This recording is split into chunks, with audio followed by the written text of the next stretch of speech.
tweeted this. Some woman. I dated a 5'8" guy who taunt every jack. Oh wait, I dated a 5'8" guy who taunt every jacked. 6'3" bro he met until they pulled their first back to beat him up. Whereupon my ex would go, hey, hey, hey, come on. I'm a little guy. I'm just a little guy. No, it's just also my birthday. I'm a birthday boy. It somehow always worked. And then Stokely just quote tweets it. Fuck you. Tony about, but who the fuck's in the background? It's Hook. It's fucking Hook. And and then he's getting twerked on by some fucking broad. My t-shirt money is now in the ass crack of some fucking stripper. So thanks, Hook. Turn that on. It's Wednesday, guys. You know what that means. It is time to bring you back your weekly dose of Pro Wrestling Injection right here on the Pro Wrestling Injection YouTube and Twitch. We've had a nice 3 month, well, no, not 3 months, 3 week hiatus. Um, Things came up, work happened. I had plans. No one really wanted to do the show because of work. So yeah, I'm the outlaw. That's yeah, I'm here joined by my illustrious panel of co-hosts. Mike is out. Christian is here, the goon, and we're just gonna kick into not much news because surprisingly, when we take 3 weeks off, nothing happens. Yep. Yeah, so yeah, there's I not a lot that think happened, your only a mic couple. is your webcam mic. No. Um, But yeah, I wasn't fixing that. No, it's good. Yep, it's all good. Um, yeah, but for once, it was kind of light. But yeah, not much. It only a couple things because most of the news, which is the good part about the news cycle this week, was that it was mostly stuff that pertained to the shows, which that being Raw, SmackDown, NXT, AEW Dynamite, Collision, even TNA, just a bunch of stuff going on within the realms of the shows. So it was pretty nice to get a break from all the outside stuff for a little bit. But there was a lot, and there was a lot of important stuff that happened regarding news, just not much of it. So first off, just the quick ones. There was an update on Jamie Hayter's return, and that they're getting ready for it. So she should be back. I've always thought she would probably come back at Wembley. Like she would return at Wembley. She might come So out and like maybe help Tony. yeah, that CJ Perry was part of the roster cuts back in April, which that was kind of clear because she hasn't been on TV in forever. AEW is gonna run uh a major event in the Dallas area in 2025. AT&T Um, Stadium, well, allegedly. a lot of people are.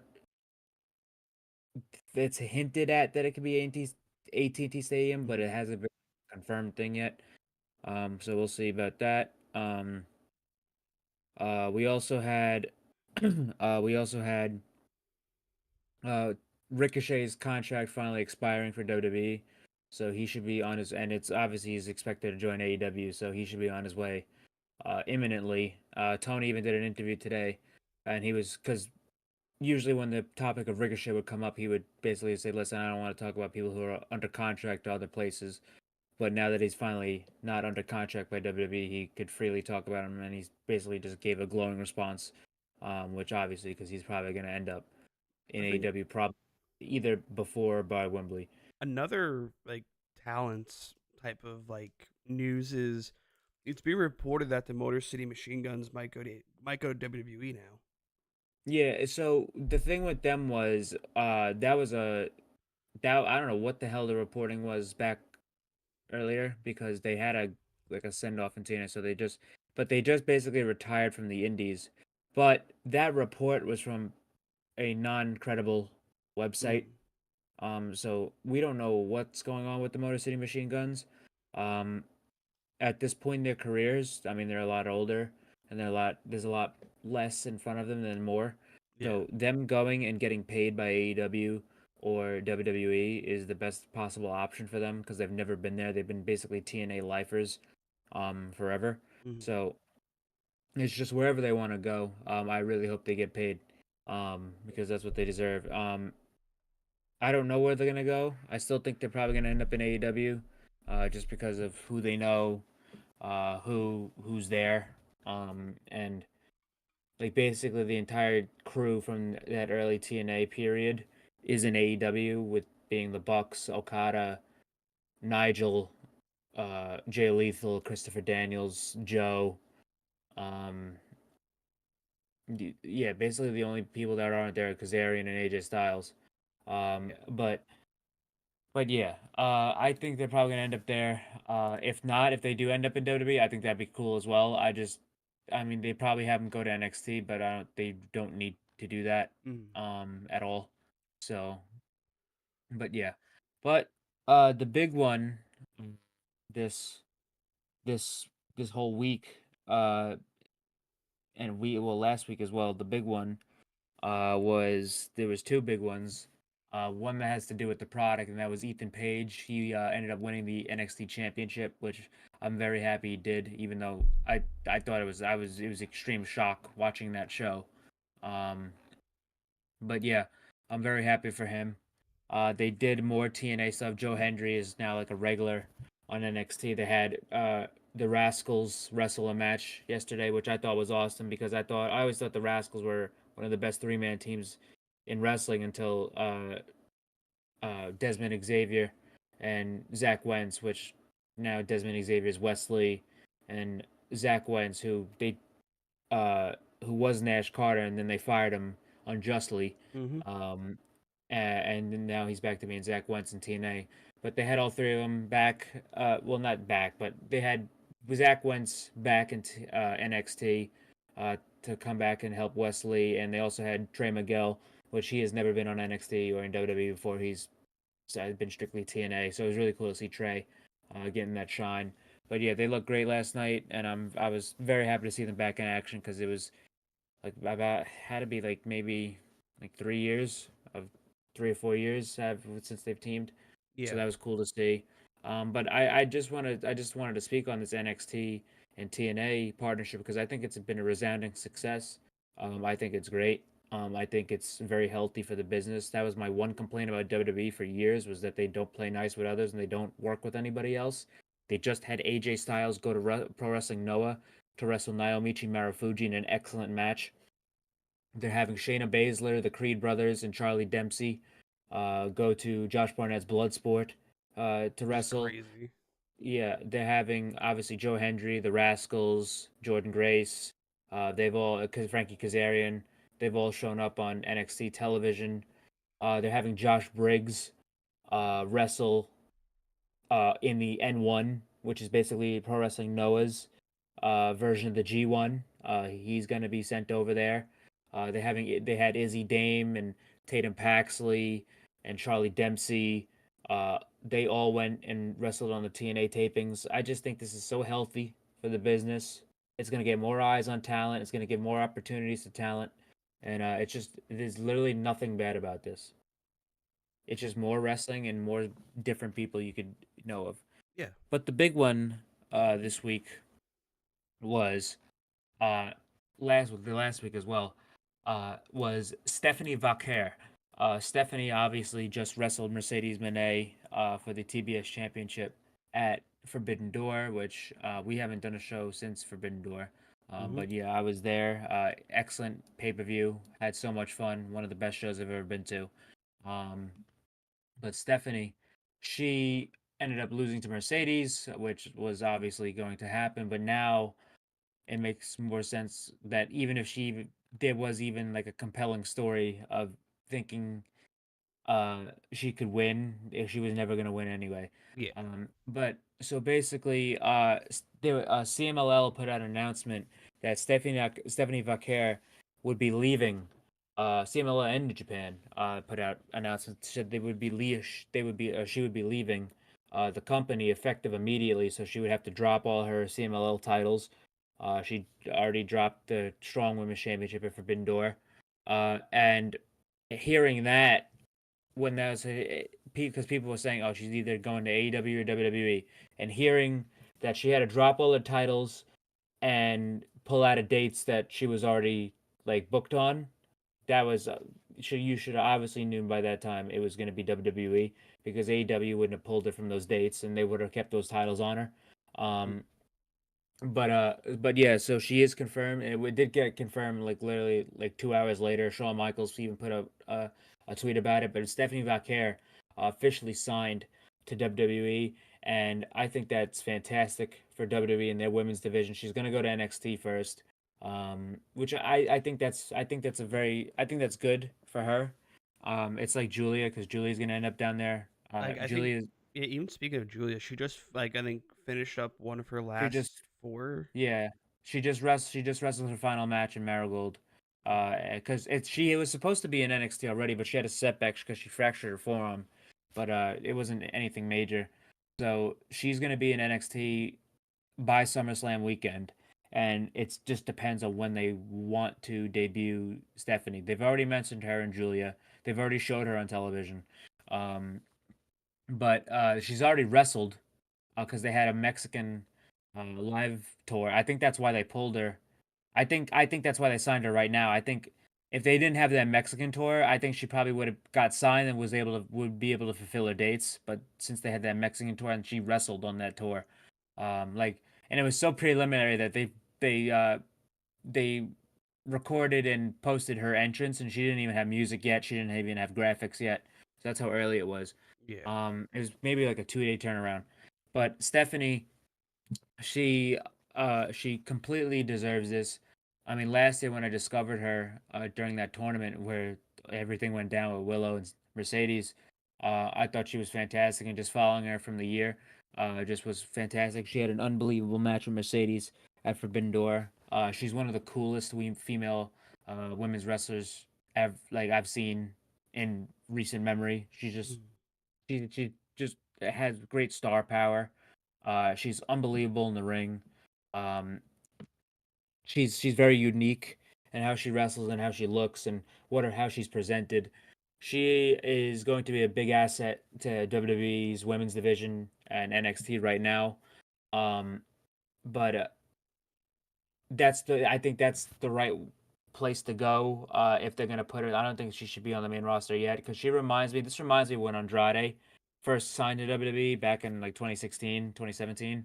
And he ended up winning the NXT championship. Like obviously Andrade isn't a very good English speaker, Mm. but he's able to get some down there in NXT. But I think they could do the same thing here because obviously Julia is gonna end up with that women's title. Stephanie's going to end up winning that women's title. Funnily enough, they're probably going to end up wrestling each other for that women's title because they already did for the strong. Because Stephanie beat Julia for the strong championship in New Japan. Um, so I'm very excited to see these two. And these two women are basically two of the best free agents you can get. The top women's wrestler in Mexico and the top women's wrestler in Japan. Yeah. That WWE is getting, and the thing about it is, that's just the joy and the magic of free agency. Even because even though Stephanie was under contract with CMLL, but this is how CMLL has operated for a very long time. If somebody needs out of their deal in CMLL and they're about to get signed by a major promotion, they're going to get out. Um, but Stephanie and Julia, they should be on their way probably around SummerSlam weekend in August. Mm. So very excited for that, and I just hope those two. I well not those two, but I hope that the D1 college girls that are in NXT, uh, they better fucking get ready for what's about to be hitting because let me tell you something. Stephanie and Julia are going to beat the shit out of all of them, and they better that if they don't want to if some of these D1 volleyball cheerleaders or swimmer girls don't want to wrestle and not serious about it, they're gonna learn quick if they get in the ring with Julia or Stephanie Valquer. So very happy about where they landed, and there was a lot of discourse on obviously because it's wrestling, but like the AEW and the WWE buffoons fucking fighting all over each other. It's like, listen, this is free agency. This is how it works. Your favorite football team is not going to get every single free agent star player. It's not how it works. The fucking Kansas City Chiefs are not going and getting Justin Jefferson. It's not how it works. Um, Oh.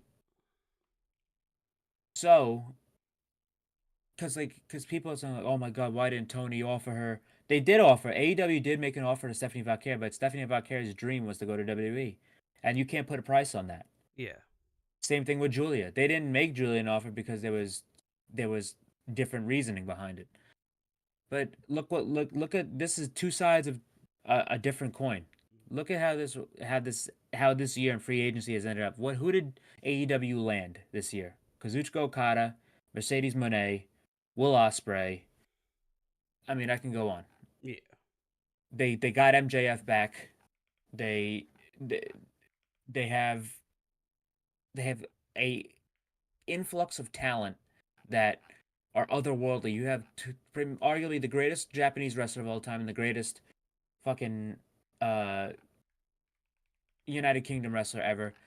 Plus, in the women's division, you signed Deonna Purrazzo and you signed Mariah May, who has quickly become one of your top female acts in the company and part of one of your major angles in your show.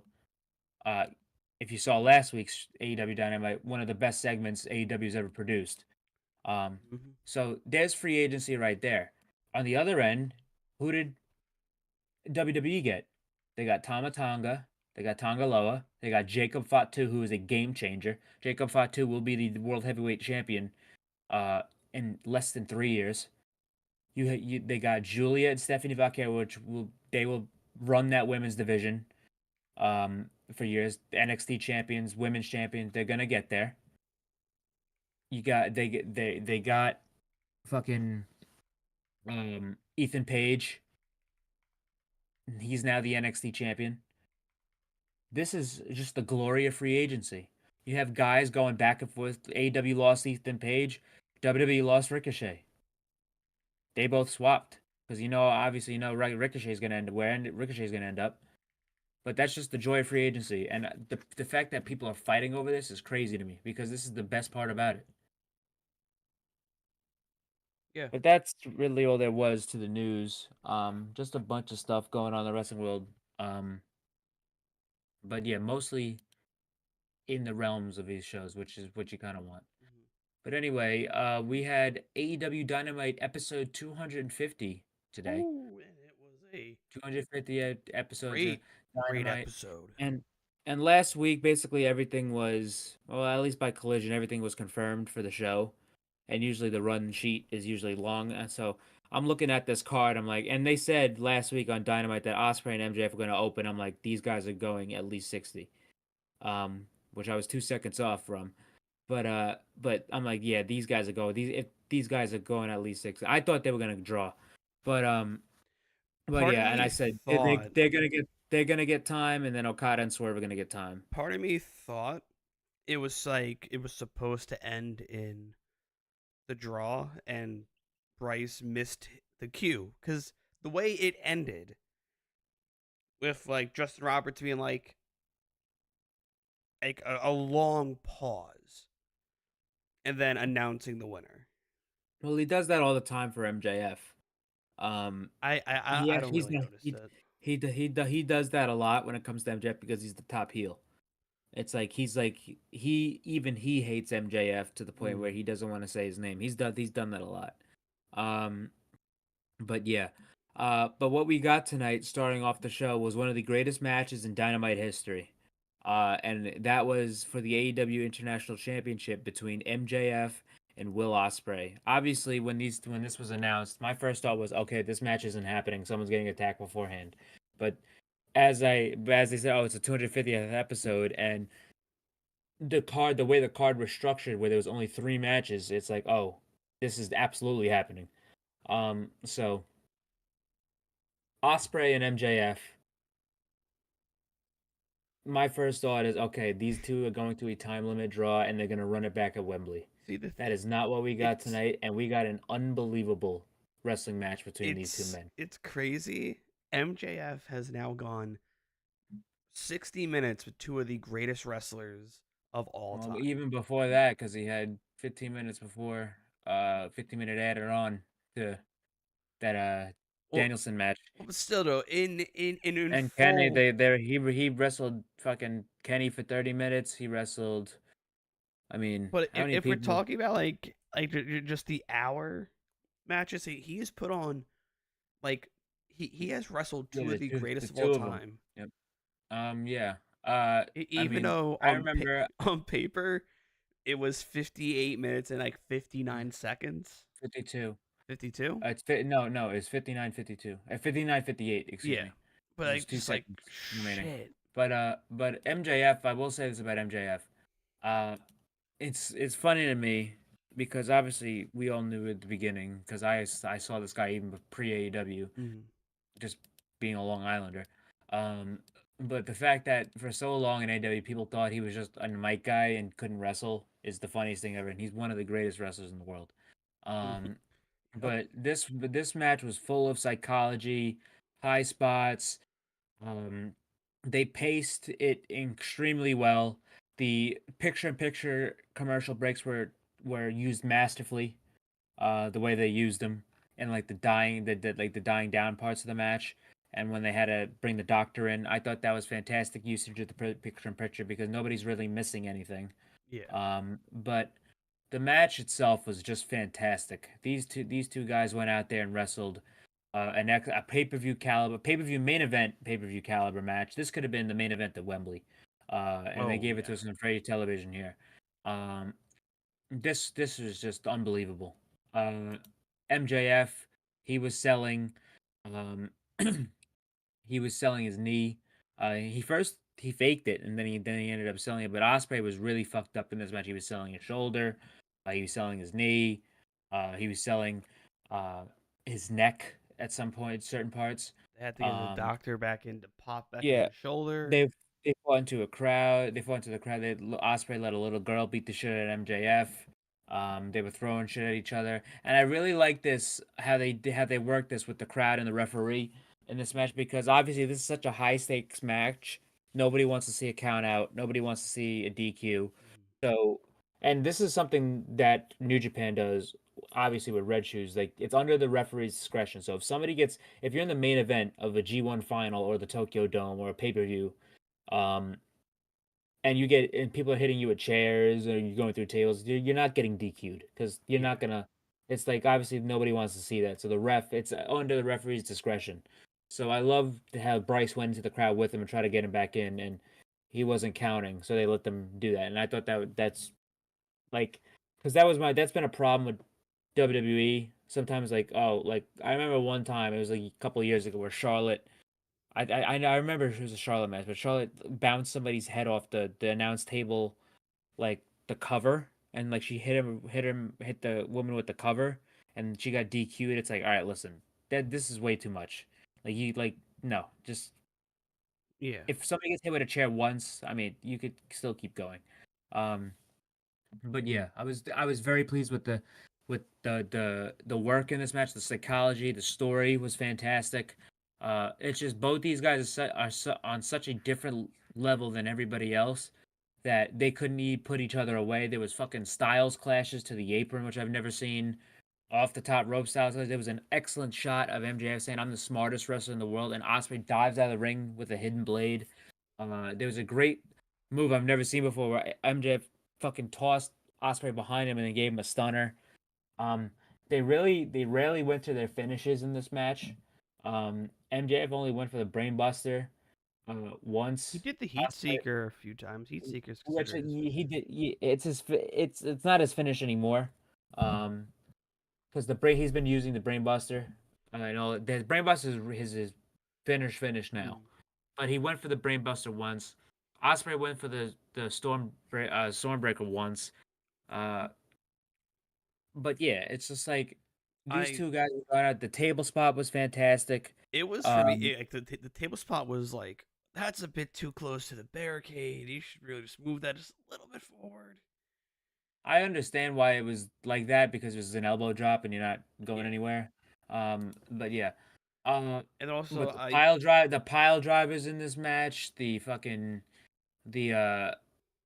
just the high spots that I thought they needed to be careful on the os cutter into the super kick from MJF, just great fucking work from these two, from just two supreme workers right here. And the finish came from where the Justin Roberts ended up announcing 1 minute remaining, and then Oh, Bryce yeah, Remsburg it was down to 30. ends up getting pushed aside. And Osprey well, he wants to hit the Tiger Driver 91, and he gets him up. He gets him up, but as he's up, he's fucking telling himself not to, and then he ends up putting him down. But MJF, he the ref gets taken out. MJF grabs into his tights. He gets the dynamite diamond ring, bashes Osprey in the head with the dynamite diamond ring. It's I believe he hit the brainbuster. And then MJF, um, I don't know if he hit I think he just hit him with the ring. Yeah, But yeah, he hit him with MJF, the ring. Then it was to lay down on top of him. yeah, and then they both lay down on top of each other. The ref counts one, the ref counts two, and the ref counts three. With 2 seconds left on the board, MJF is now the new AEW International Champion. I did not see that coming. I did not see MJF winning this title. I thought we were going for a time limit draw, and they were going to run it back at Wembley because that's I think clearly they are going to run it back at Wembley. um, well, absolutely. But I thought they were gonna run it back at Wembley with a draw because that's what they usually have done in the past with Bryan and Hangman's um their time limit draw. Um, but it's absolutely gonna happen at Wembley again. And Osprey's gonna probably gonna win the title back. But I thought this was brilliant. I thought this was a brilliant move. Uh, you have Osprey suffer his second loss to MJF because he can't bring himself to use the Tiger Driver. He cannot bring himself to do it. And the only way he's going to beat this man and get his title back is if he brings himself to use the Tiger Driver after what he's done to Daniel Garcia. Hmm.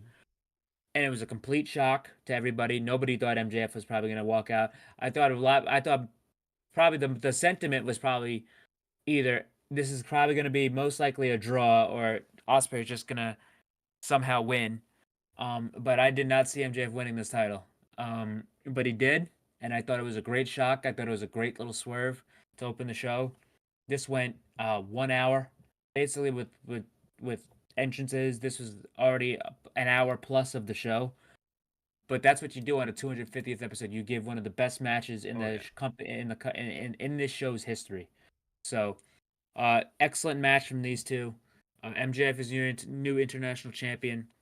And what I see here is that it's going to be a rematch with Osprey and MJF at Wembley, with probably Daniel Garcia fucking uh, MJF over for the title to help Osprey win, and then you go and do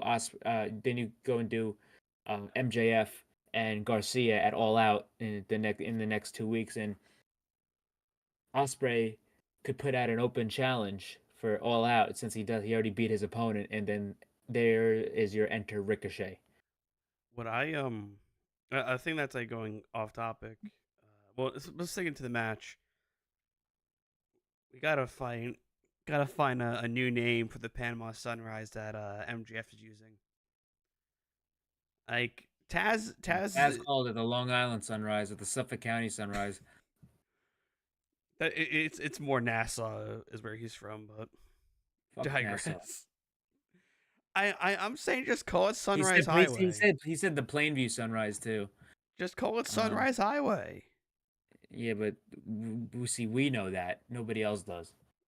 Tough shit. Learn. Read a No, book. fuck Sunrise Highway. Listen, That's all. This, I no longer live there, so I can't complain about it. um, but yeah.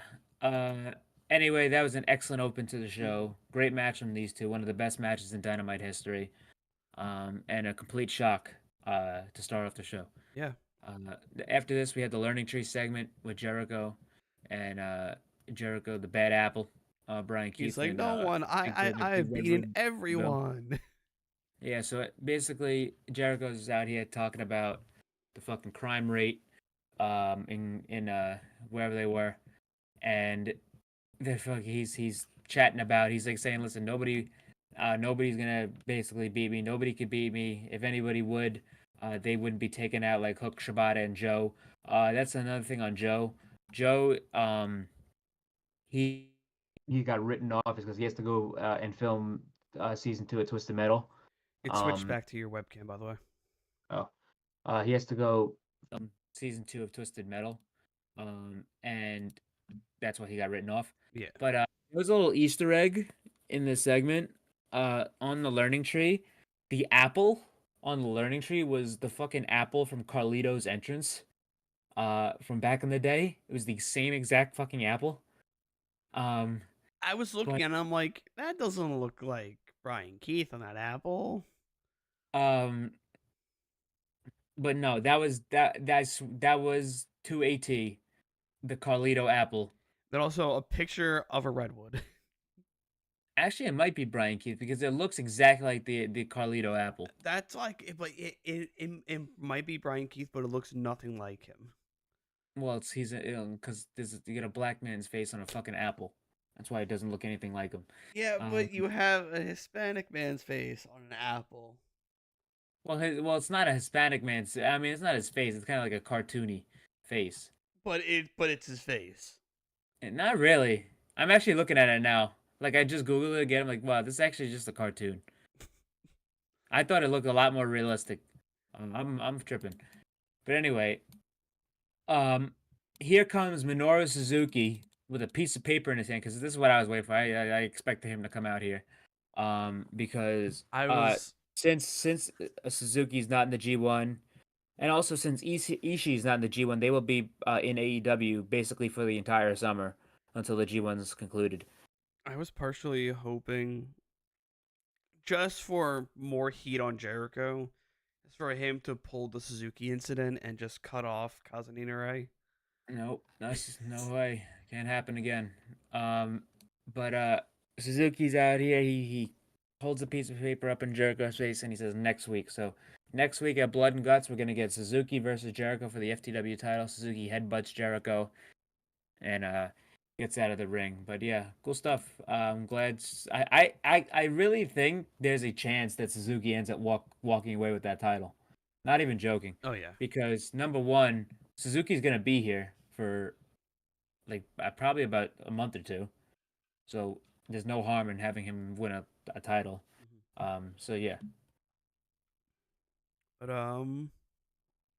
after yeah. After this, this, we had a little backstage segment with our EVPs Matthew Nicholas Jackson and the Rainmaker Kazuchika Okada, and basically the Bucks are just hyping up Blood and Guts, talking about Hangman, and then Mercedes walks in, and Mercedes says, "Hey, thanks guys for banning Britt Baker from the building. You guys are great." So they're obviously teasing it because even when she debuted, everyone thought, not everyone thought, but like everyone was saying, like pitching, like, "Oh, maybe she comes in as a heel and aligns with the EVPs because obviously the CEO, and it would make sense for her to be with them." And I do think she's gonna end up being with them like officially soon, which I think she should because it's perfect.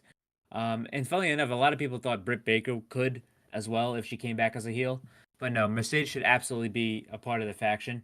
Um, but Mercedes, uh, but that Mercedes is she's thanking them. But Okada whispers in Matthew's ear, and he says, and Matthew tells Mercedes, "Hey, Rainmake wants you to do the CEO dance." So Mercedes this obliges, married and man. she starts doing the CEO dance in front of Okada, and Okada starts overheating, starts this sweating. He's this starting to cool married himself up. He man. said this shit was so hot. He said this shit was too hot. I'm like, this fucking guy, he's got a kid at home.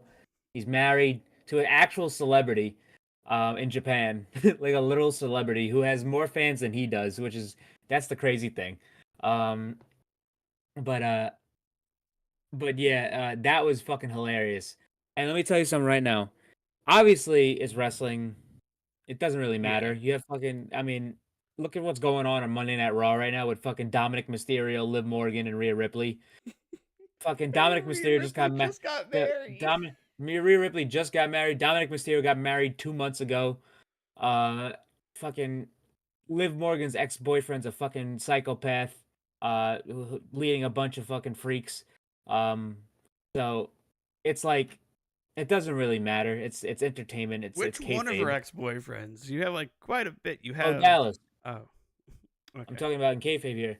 Um, But Hey, listen, I was just because I'm going from goddamn Enzo no, I'm talking and about the Wyatt Six, okay. but which has been great so far. By the way, I want to point that out. That segment on Raw with Eric Rowan talking about Brody and Bray was unbelievable. Um, but yeah, so I think there when she eventually ends up like actually in the faction full time, which I mean they could keep her out of it and just have her like be friendly with them, but I think they have something there. Like I think that little tease there, I think they have something that now could be extremely entertaining.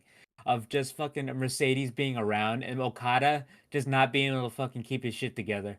Um, like while they're in segments, or like they'll have to do like a mixed tag, and like Okada's fucking tweaking out. But like I think there's a actual funny, fucking wholesome, stupid ass story they could tell there. Oh Um, yeah. well, just with fucking you got this big ass fucking Japanese superstar wrestling god in Okada, and you have Mercedes there, and the fucking as soon as Mercedes comes out, Okada is just fucking like, oh shit. But yeah, I think there's something to that, and I think they should continue it because I think that could be extremely entertaining. Because Okada is already one of the fucking greatest things ever Mhm. right now. He's fucking hilarious. But yeah, he was great in this segment as well. He's doing this. I'm like, this guy is a fucking this guy. I don't know what needs to happen or what Hall of Fame. This guy needs to be put in the Hall of Fame now. I don't give Af- a fuck that he's got 20 years of wrestling left. But fucking throw him in there now. Damn it. After this segment, we go now back to the ring for. Mercedes versus Nyla Rose. I thought it was the Tony Um, Storm segment. No, not Tony. no, The Mariah May. no. Uh, Oh, that's right. Yeah, you're right. so Mercedes and Nyla. Mercedes basically gave an open challenge to anybody but Britt Baker, for the TBS title, and that's what happened. So Nyla accepted it on Collision last week. Um, I get why they put Nyla in this position as well because she was the second ever women's champion, and I guarantee you this is probably gonna end. This was probably gonna be Riho, but in this position because she was the first and this was the 250th show. But Riho, unfortunately, I she fractured her arm in a match with Lady Frost on Collision 2 weeks ago, so she's gonna have to recover from that. Um, but yeah, so they just went from the first women's champion to the second, but uh, pretty good stuff. Mercedes put Nyla away with the lockjaw because Mercedes brought out a glove of her own, a CEO glove, and she did the CEO instead of the DMD and put her in a lockjaw, but it didn't work because Nyla bit her hand and she wasn't doing it right, so she put her in the statement maker, which is now the new name for the bank statement submission, which is you've been her I finishing mean, move that's all submission right. since forever. But yeah, so she taps Nyla out. She's celebrating. She goes over to a fan that has a DMD sign, DMD better than CEO sign, rips it. Someone with And a Sting mask. this Yeah. fan, yeah, this fan was sitting here during the entirety of the MJF Osprey match. I'm like, but it turns out it was Britt Baker. They start attacking. She starts attacking Mercedes. They get into a pull apart. But I just want to say this: that's a fucking great night at work. You got paid to sit and watch MJF versus Osprey and just do a little short little fucking little run in. Like that I wish I was getting paid to Mhm. watch a fucking classic like that. But yeah, little Britt Baker attacks Mercedes. So yeah, just keep continuing on this feud. Cool stuff here between these two ladies. They're gonna have I mean the women's division has been excellent in AEW as of late. I mean, three great feuds going on with Mariah and Tony, uh, Britt and Mercedes and Willow and Statlander. So they have like three great women's stories going. Yeah. So this is all leading towards Wembley. But then after this, we had Mariah May, uh, little promo package of what she did last week to Tony Storm, which is one of the best segments, probably in my Them opinion. doing the replay of her just smashing the heel into her head was crazy. Yeah, and in my opinion was the best women's segment ever produced by AEW. I think it's without a doubt. Um, I thought it was just last week was unbelievable segment. But just and it was just really cool to see because obviously Tony is fucking the greatest in her character, but Mariah, just how quick the uprising of Mariah has been. Just going from basically Mhm. watching her be a lower end of the card in Stardom, and then her getting more popular and her gaining traction, then her leaving Stardom earlier than I thought she would, and ending up in AEW, then just having unbelievable matches when being one of the most solid, consistent workers in AEW. She has the most women's matches this year out of the entire women's division in AEW. I think she's third, or second, or third in matches overall in AEW this year, and she's playing her part fucking fantastically. The stuff with Mina was great, and she's just a star, man. Uh, I think I think to mention even with the Mariah May and Tony Storm stuff, 'cause we didn't mention it on the news, that RJ City has had a kind of a major hand in the creative process of Tony Storm and Mariah May and how this story has panned out. We had talked about it when it was first coming around that it's going to be like an all about Eve situation, and with thankfully with and this reports from Russell Purist, and this is like a quote from Tony Khan is that like RJ has a knowledge, a vast knowledge of old Hollywood. well, if you listen to any, if you watched any fucking AEW, this guy's always quoting old shit. So and Tony Old said he's soul. basically he's his right hand man in this story, and I think that's excellent. I think if RJ, if this story has been this great, and RJ could bring something like that, even he should do Mm. branch out and just do more than this. Oh, But obviously, this is has like this is basically his wheelhouse. So I thought that's fantastic because RJ is just, I mean, he's very talented. and also Um, Shivani had a hot but mic. yeah. But before we get into that, the actual segment, Mariah, I mean, she said it in the promo, but she has been her catchphrase ever since she's been in AEW has been all about Mariah. That was her catchphrase the entire time, all about Mariah. The movie they're basing this off of is all about Eve. It was right in front of people's faces for the entire time. I think Um, you're the one who brought it up to us too. yeah, it's but I was very glad what they did last week when she won the Owen. It was right away, Hmm. right away she did because it was her plan was complete. That was it. The plan was complete. She didn't need her anymore. And just the blood, and that was my great. The one thing about Mariah too this week that was I thought she has just been killing it. She did not speak a single fucking word this entire week. She did not post on well, she would post on social media, but no caption, no a tweet, just a picture, a retweet, nothing. Not a single word spoken by Mariah May up until tonight because what was the advertisement for tonight? Mariah May speaks. So why speak during the week until people want to see you speak on the show? Yeah. So I thought that was fantastic by Mariah. She's gonna I listen, Mariah, she's been, I mean, I've already known how good she's been for a long time, Mm. but I think she's far and away in the month of July the breakout star of this year, male or female. I She has just been unbelievable this year, and it's been refreshing to watch. But the segment here comes out here. Tony Storm's music hit. Here comes Tony Storm, who we think is Tony Storm, but no, it is actually Mariah May, which she fucking looked dead on for Tony Storm. This is the second Yeah. time it happened. But the best thing about it is because I obviously noticed this on her entrance, but she finally came full circle. She started as Mariah, coming from Stardom, just as Tony did. Then she morphed into Tony, using Tony Storm's old gear, her old music. Then she used fucking Tony Storm's Outcast uh, gear, her Outcast graphics, all that stuff. Then she morphed into at Forbidden Door, the same gear that Tony wore at Forbidden Door. And now she won the Owen when she was wearing her own custom Tony gear for the first time. Tony never wore that gear, it was just her own custom Tony gear. And now she is finally transformed, came full circle into Tony Storm. She is literally dressed up as Tony Storm. She's got the hair curler, she's got the robe, she doesn't have shoes on, she's got the pantyhose. She's wearing all the Tony Storm stuff. She's literally just Tony Storm. She finally made it to being timeless, Yeah. like how Tony was. I don't think Mariah is going to be coming out as Tony.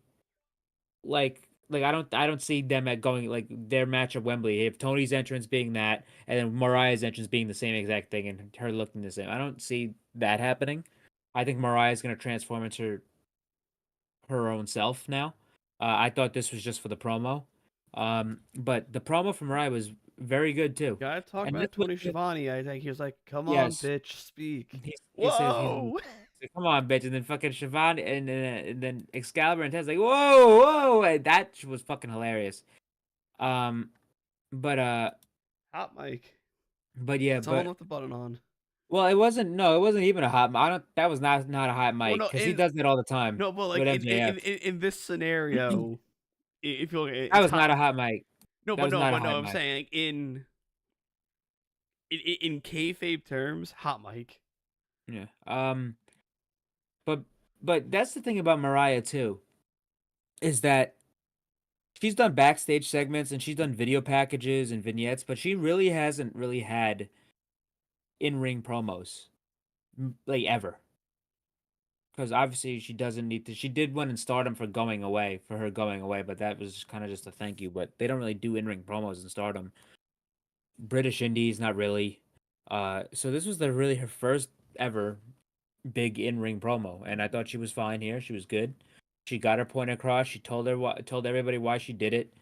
Um, her plan came into focus. She wants to embarrass her and take her for all she's worth in front of the most people as possible at Wembley.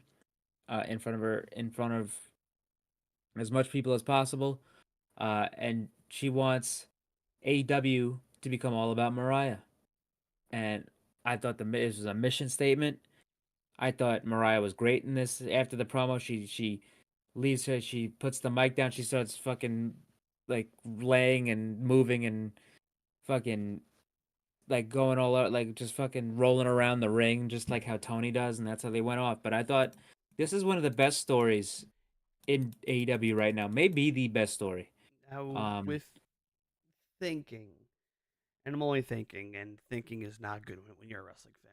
Rub two brain cells together, they die instantly. Um, does at All In does Tony come out as Tony Storm and not Timeless Tony Storm? no, I think she'll just be timeless. Okay, There's I'm no just reason for her. I know, I but don't think there's it's any just reason for like her not to. getting like instead of getting Timeless Tony Storm, you're now getting pretty much like the Stardom Tony Storm. Yeah, I don't know if I do because in my opinion, Tony has been such an unbelievable champion Mm-hmm. that that I think that, and I would love to see this. I mean, obviously the time stuff's going to continue, and her Oh title yeah. reign has been fantastic. But if it was me, just how that angle happened, how great that angle was, I'd put the belt on Mariah. I Mm-hmm. really would. Um, and I could see, I don't think it's a foregone conclusion. I really don't know who's going to win that match, and I think Tony really has a good shot of keeping it. Um, but I think Mariah getting that title would just like complete not the story, because you don't need her winning the title, even winning the match to complete the story. It's just I think it would be a great thing to do because then it continues the story because you could do a rematch at All Out, or say if we think what's going to happen with if when Jamie comes back, Jamie was taken out by Tony Storm. Jamie's lost the title to Tony Storm, so she shouldn't really be a big friend of Tony Storm either. Mm-hmm. So they could even get a triple threat out of it with Jamie, Tony, and Mariah. And basically, Jamie and Tony could cancel each other out. And it depends on how they bring Jamie back, but they could cancel each other out and they can have Mariah go on and do her own thing. Yeah. So we'll see how that plays out. But right now I would give Mariah the belt. But I could see why they wouldn't want to. Mm-hmm. But I just think whatever outcome, this has just been a huge success. And this has been the best women's thing in AEW since Thunder Rosa and Britt Baker, uh, in the Lights Out match. All right. Then Yeah, after this we got Mark Briscoe in the back and with the acclaimed, and the acclaimed basically just asked to be on the team AEW. Mark said he agreed in his Mark Briscoe way, and then he's like, I'm not the man calling the shots here, it's this guy. And here comes Swerve Strickland. And Swerve grants him, he's like, who's better to go to war with than guys who you've gone to war with? So uh so yeah. They're on the team, and then after this they did a promo segment with uh Jack Perry beating the shit out of Brandon Cutler and saying, "Listen, I don't care about Brandon Cutler. If you want me, come find me." Um and he said that to Darby because Darby attacked Brandon last week. So that basically we knew by last week that was going to be the team. It yeah, was going to be Swerve, Mark, the Acclaimed, and Darby.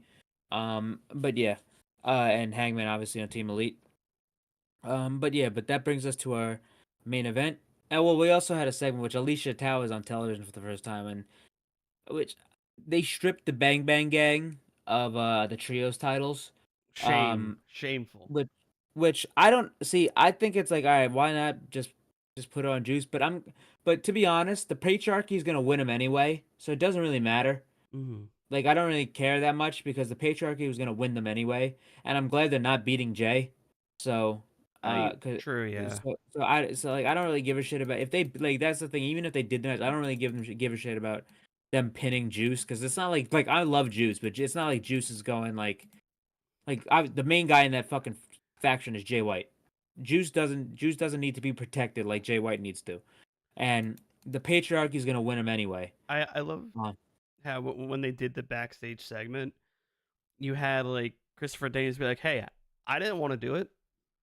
Then, hey, in kayfabe, brother, you don't have to. You don't have to say a word. but it doesn't really matter. Patriarchy is probably gonna win him on Collision anyway. Yeah, Uh, there's more going for that story than it, but they're and that gonna probably do. leads to They're gonna them have a match well, they're gonna at Wembley as well. Maybe like another. well. I don't think they're gonna do a trios match. I think it's just probably gonna end up being Christian and Jay. That'd be And cool. I think it's gonna be a full babyface switch for Jay and the Bang Bang Gang unless they do something different. I really think that's probably where we're headed. If it's not at Wembley, they can do it at All Out. They can do like a tag match at Wembley and then Yeah, do the match at All Out. But I think we're probably gonna end up getting Christian and Jay White. I've But been yeah, thinking about this. How and this has been a topic for discussion for a while. How far out is Adam Cole from even like getting back into ring? ways away. Really? I mean, if it wasn't obviously obvious enough after what they did at Double or Nothing, uh, he's not gonna be back. I don't foresee Adam Cole back until maybe around probably around Full gear? yeah, probably around that time. Full Gear, Wrestle Dream, October, November is when I see Adam Cole. When you could, I think maybe even I mean it might even be a little too early. I think October you could start talking about Adam Cole coming back. I don't know about him being back. I maybe talking about it. Yeah. Um, they already have Sammy Guevara. Sammy Guevara's coming back. That was just reported as well. But like Also, it's like good. yeah, there's mention of this It's like good. this vortex stuff on Collision I've been seeing. Yeah, that's we already know who that is. No, no, there's like two ideas of it I've seen. One, it Is being well, a it's wrestler's. Second thing being the streaming service because you have a guy hopping well, through a portal. it's not. It's not. It's we already know who that is. It's already been confirmed. I have not seen I any yeah other. yeah. It's already been confirmed. It's it's why am I blanking on his fucking name now? He's a luchador from CMLL, who is being signed by AEW. And instead of taking his gimmick from CMLL, he's basically creating a new character and a new name, and he's going under a new gimmick while coming into AEW. This is the first AEW doesn't really do stuff like this. It's kind of like, it feels like an NXT thing, like old NXT how they would like tease somebody and then they would show up. Yeah. Aramis, that's who it is. No, but I said Aramis, I only bring it up because I've seen like the wrestler speculation, and then yeah, with it being like a guy hopping through a portal thing and going back yeah, into the it's old time not, watching yeah, him. that's just going to be his new gimmick. It's Aramis from CMLL and Okay. AAA. It's his new gimmick. He's just reinventing himself. He wants to change his entire thing. So that's the case here. And um, they showed like him with his mask on. It's you could see if you look at it, like Armis, he was in MLW, he's been CMLL, but yeah, this is Armis. Um, and it's been this. I think he's probably gonna go under the name Hologram. Okay. Um, but uh, but yeah, it's not Sammy Guevara. They showed the guy from the back. It's not Sammy Guevara. Yeah. It's Well, no, not no, because a clearly the guy hopping through the portal is just your generic stock footage well, of the no, guy that's hopping. Armis. Oh, No, that that's is Armis. okay. Yeah, Because that whole because thing was Armis. because it looks like a generic white dude from the back. Well, yeah, well, that's the people didn't know because Armis is you've never seen him without his mask. Okay. Also, yeah, that is another thing we've got to mention during news, which is that AEW, CMLL, Ring of Honor, and Stardom are having technically what is going to be night 2 of Wrestle Kingdom with Wrestle Dynasty. Yes, Wrestle Dynasty. Very excited for that. That's gonna be unbelievable, and it's a day after the Tokyo Dome, which is what they're doing another Tokyo. Well, I mean, it's basically another two night Yeah. Tokyo Dome show. But listen, I'm not complaining. I think this is fucking great, Mm-hmm. and this is gonna be fucking fantastic. I can't wait. Got listen. I'm not gonna make any prediction of what that's gonna look like, but I can't wait to talk about that later in the year. Yeah. Okay, then. So With- we're now at the main event because not too much has happened on the show Yep, because it was a very wrestling focused show. yep. Uh, yeah. So we had the main event of the evening between Ah, Swerve Strickland and Kazuchika Okada, and they had a great match. Um, And that was the one thing about this match. The match was great, and then they started picking it up near the end. But then as it started to get going, it stopped due to into DQ. But I felt that was probably because I was thinking during this match, I was like, all right, they're not beating Swerve obviously, and Okada hasn't been beaten yet in AEW, especially in singles competition. There's nothing wrong with losing to the champion, Swerve, but I don't think they're gonna beat Okada clean like this. yeah. So I was Also, a waiting for thing something. to note. And I look and this is the first time they've ever wrestled, and they look like they were saving a lot of shit. They were saving so much stuff. Like a thing to note. Out of the 250 episodes of Dynamite, I think this is their sixth DQ finish for a match. Well, no, no, there's been a lot more. There's been a lot more. I thought Um, I don't remember there being there's been a lot three. this year. There's been a lot this year. They don't usually do it to end shows. Mm, But there's been a lot of DQ. There's been at least by now it's at least 15. okay. Um, but yeah, this was obviously they're saving stuff. They're gonna do another singles match eventually. There's no reason if this is a match to build up for. It was great for what it was, but it's obviously something to build up something bigger because Blood and Guts is next week. But Matt and Nick Jackson hit the ring right as Swords about to hit the house call on Okada. Um, fucking they run so then here comes Mark Briscoe to fight him off. Here comes the Acclaimed. Here comes Jack Perry. They're all fighting. And then all of a sudden, as security separating, here comes Darby Allin coming down from the rafters, just like Sting, to save his team. And they all start brawling. Everyone's brawling. It's all chaos. And they go off the air like that. And that just builds up blood and guts. Yeah, For that's next next week, we week. got a blood and guts match next week. So another match, another week of probably an hour worth of like regular dynamite, and then an hour of just one match, which is cool because it's good. You don't need to be firing on all cylinders, all the time, but they haven't stopped, and you don't need to have shows that are just jam packed because they're going to Wembley soon, so you're gonna get that the build for Wembley Yeah, very the build is already happening, but you're gonna get that build anyway. But the Wembley card, as it stands right now, as it's shaped up, we already have uh Swerve and Danielson, we have Mariah and Tony, and that's all we have right now. But you're obviously gonna get MJF and Osprey again. hmm You're probably gonna get Christian and Jay White unless they do a tag, which involving all of them. You're probably going to get something between Willow and Chris Statlander. You're obviously gonna get Britt Baker and Mercedes. Probably Um, Jack Perry and Darby for the TNT title. yes, Jack and Darby for the TNT title. That's most likely. The Bucks probably. I maybe the Bucks and Acclaimed again. I could see that because the Acclaimed beat them. Um, I think Okada. They're gonna have some for Okada there, obviously. I'm trying to think of who Um, Okada can. um, Maybe looking at uh team AEW, maybe this is a long shot. Maybe Mark Briscoe and they could, but I and don't. Okada. They could. I don't know if that's gonna happen though. They're probably gonna end up doing. Uh, Obviously Jericho's gonna be on the show, so it's gonna be. I don't know if he's gonna because it's obviously his. It's been Joe, Hook, and Shibata. I think because Joe's gonna be gone, but I think he'll probably get a day off to do Wembley. They could do another trios match or something. Um. Uh. They got fucking. Let's see here.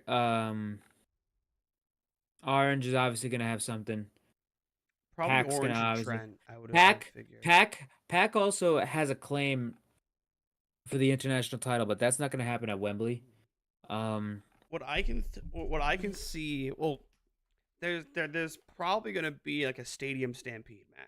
yeah, there's absolutely, but I I don't would see it. think maybe actually the conglomerate, whoever that is, what that is, Orange Cassidy, Mark The Briscoe, conglomeration. conglomeration, Orange Cassidy, Mark Briscoe, and Kyle O'Reilly, and maybe throw in like another one other person. Well, you could blend the two. You could do those three and Hook, Shibata, and Joe, and then have the Learning Tree and the Undisputed Kingdom do There the you go. Stadium Stampede. You There you could go. do that. With Um, Trent involved somehow, because I think well, Trent no, doesn't no, because Trent's still involved with Orange well, Cassidy. he's hurt. Uh, hurt Well, he or like he's hurt. okay. Um, 'Cause I saw that Orange Cassidy pretty much no, killed there was him a report over that the he's hurt. wrench. Okay. He's hurt. Okay, Um, so the wrench the was only for the leg only stuff. active member of the Don Callis family right now is Kyle Fletcher, but Roosh is basically already in it. So it's basically Okay. Roosh and Kyle because Okay. uh and Don's not gonna be around for this probably this entire build because Don's going to Japan with Takeshita for the G1, which tonight is the press conference, so that's why he wasn't on the show today. So Don's going with him for the G1. Um, so Right. I don't know what's going down there, but we already have a good estimation of where we're at for Wembley right Mm. now.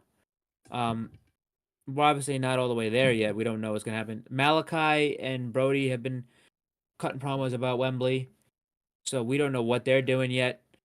You obviously have Ricochet that's probably gonna debut on that show, and he's gonna end up getting something. Mhm. I could see him and Pac. Ooh, have like You're obviously gonna have Moxley and Claudio on the show. FTR still need something to do. mm. Takesha's gonna end up on that show. Fucking I would Kyle, Mark say like Briscoe. I was thinking this and I immediately said no to it. So like I'm not even like solidifying this as a good idea. This is a terrible idea. Have like Okada do an open challenge and have that open challenge be Ricochet.